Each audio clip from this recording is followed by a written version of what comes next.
Konkurrentja e përputhen, Ina Aderi ka qenë sot e ftuar në BBV Fan Club 5, ku ka folur për 2 hyrjet e reja brenda shtëpisë më të famshme në Shqipëri, Keisit dhe Stelinës. Ajo ka sqaruar raportin e saj me Keisin për herë të parë që në momentin që dolën videot në programin e dashurisë, ku ata të dy ishin parë në një diskotekë.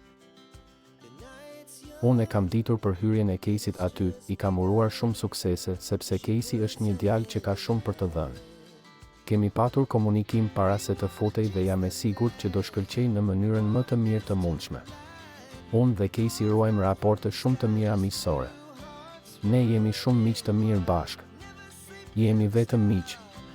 E vetmja këshill që i kam dhënë Keisit duke ditur temperamentin e tij, i kam thënë që të ruante qetësinë edhe të tregonte anën e tij më të mirë, sepse realisht ka shumë për të treguar në atë program, tha Ina, teksa tha se në raport me vajzat nuk i ndërhyn dhe se është i lirë në këtë pjesë. E pyetur nga opinionistja e Fan Club, Francesca Murati, nëse do t'i bashkohej shtëpisë së Big Brother, Ina u shpreh: po do isha bërë pjesë e BBV Albania, por pa u përfshirë emri im me asnjë nga protagonistët aty. Unë hyj për veten time në rast se e bëj këtë.